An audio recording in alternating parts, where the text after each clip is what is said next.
Sometimes I say she's an octopus, she doesn't it gets every ball. She's always there. She doesn't give up. Big serve. Sometimes it's a bit annoying when someone is serving well. She can go anywhere to get any ball.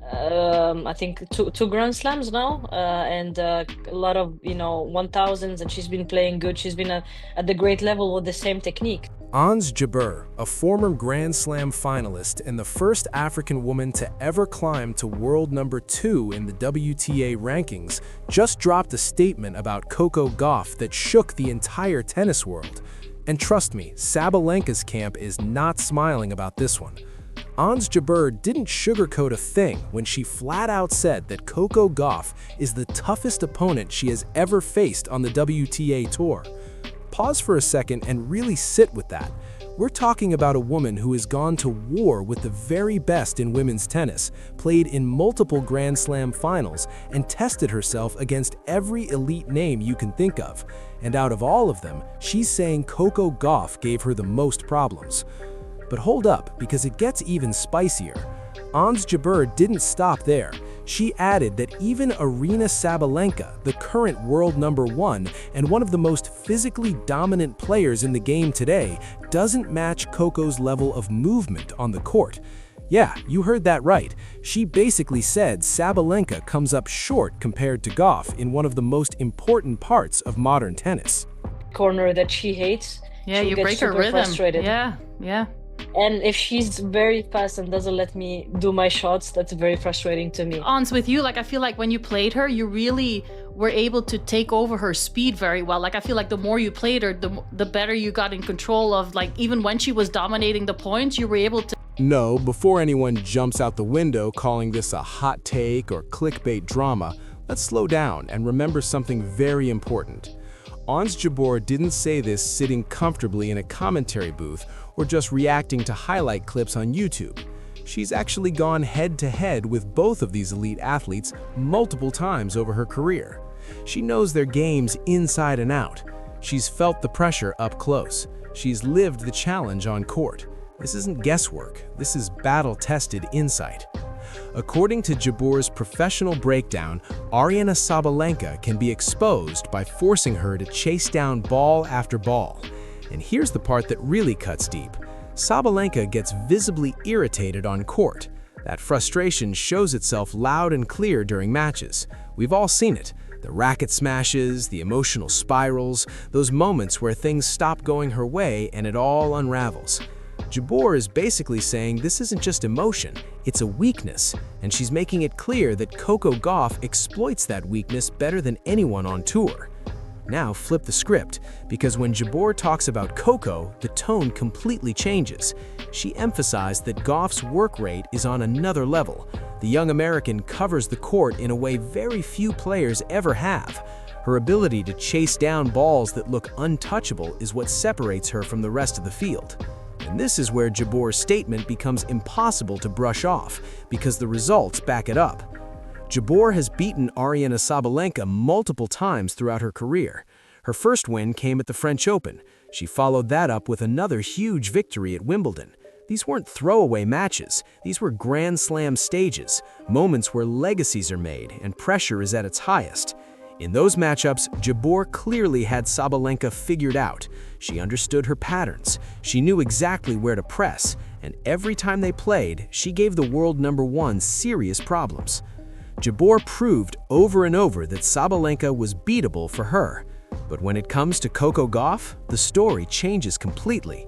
On the other side of the coin, Jabeur has never managed to get past Coco in a major tournament. And this wasn't during some years, this was during Jabeur's absolute peak, back-to-back Grand Slam finals, the best tennis of her entire career, and even then she couldn't solve Coco Gauff. Let that sink in. Jabeur summed it up with an analogy that honestly couldn't be more perfect. She called Coco Gauff an octopus. Yes, an octopus. In her words, Coco doesn't let balls escape easily. It's like she has 8 arms covering the court. Every corner, every angle, every shot has to be earned. And that description might be the most accurate breakdown of Coco's game we've ever heard. Anyone who watches Gauff play knows exactly what Jabeur means. Her court coverage is unreal. Her speed, her anticipation, her ability to turn winners into rallies. Against most players, one good shot ends the point. Against Coco, that's just the beginning. You need 2, 3, sometimes 4 or 5 perfect shots. She keeps getting everything back. She forces you to press harder, to take bigger risks, and eventually that's when the mistakes come. Playing someone like that drains you mentally, and Jabeur knows that better than almost anyone. Sometimes I say she's an octopus, you know, she doesn't, it gets every ball, she's always there, she doesn't give up, big serve, you know, sometimes it's a bit annoying when someone is serving well, she can go anywhere to get any. Now, even though Sabalenka might be furious about this, and we can bet she's not exactly thrilled about being compared unfavorably to a younger rival, the facts don't lie. The numbers speak for themselves, and the head-to-head history backs it up. Coco has shown clear superiority in terms of playing style and career trajectory. And here's the part that really blows your mind. Despite having fewer years on tour than Sabalenka, Coco is already just 1 Grand Slam away from matching her total. Let that sink in for a second. A player who turned pro years after Sabalenka is already chasing her down in the biggest tournaments. Coco Gauff has 2 Grand Slam titles under her belt. She won the 2023 US Open, taking down Sabalenka in a jaw-dropping final.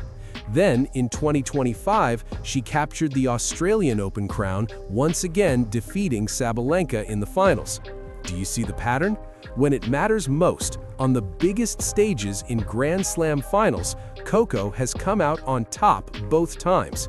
These aren't just ordinary wins, these are statements. Clutch performances under the highest pressure situations in tennis. And the fact that both of her Grand Slam titles came by beating Sabalenka in the finals, that right there tells you everything you need to know about this rivalry and who holds the mental edge when the stakes are sky high. Of course, critics are always going to try to downplay Coco's accomplishments. They'll point to technique, saying Sabalenka has a more textbook forehand, more raw power, and better form overall. These critics argue that Coco's game is flawed and that eventually it could catch up with her, limiting her success. But Ons Jabeur completely shuts that narrative down, and she's 100% right. She made it crystal clear. Coco, even with the technical critiques thrown her way, has already won 2 Grand Slam titles. She's not just winning random matches here and there, she's taking down the biggest tournaments in the sport. She's claiming major championships and defeating the absolute best in the world to do it. Two Grand Slams now, and a lot of 1000s, and she's been playing good. She's been at the great level with the same techniques. Jabeur highlighted something that honestly should be obvious to everyone. Coco is fully accustomed to playing with her unique technique. It's not a weakness, it's just her style. She's spent years developing and refining her game, and she's thriving with it. Nothing in her results, nothing in her performances suggests she's losing because of how she plays. If anything, her unorthodox style, combined with elite athleticism and insane court coverage, makes her even harder to prepare for and compete against. The idea that technical perfection is the only route to success in tennis has been proven wrong time and time again. Some of the greatest players in history have had unconventional techniques. What matters is results, and Coco's results speak louder than any criticism. The head-to-head record against Sabalenka backs up Jabeur's bold claims. Sure, Sabalenka has taken wins over Coco in regular tour events, but when it comes to career-defining matches, the Grand Slam finals, Coco is undefeated. 2 finals, 2 wins for Gauff. And the mental side of this is huge. For Sabalenka, facing Coco in big moments must now be a serious psychological hurdle. The pattern is established, the precedent is set. Breaking through that kind of mental barrier in professional sports is no small task. So, let's sum it up. Even if Sabalenka isn't thrilled about Jabeur's words, and we get why, reality is crystal clear. Coco Gauff presents a higher-level challenge, especially on the biggest stages, when you compare their careers. Looking at Grand Slam finals, their head-to-head record, and who takes the crucial wins at the most important moments, Coco has the edge. Now I want to hear from you. What do you make of Ons Jabeur's explosive statement? Do you agree that Coco is currently the toughest opponent in women's tennis? Or do you think Sabalenka is being underrated and deserves more credit? Thanks for watching. Make sure you subscribe to the channel.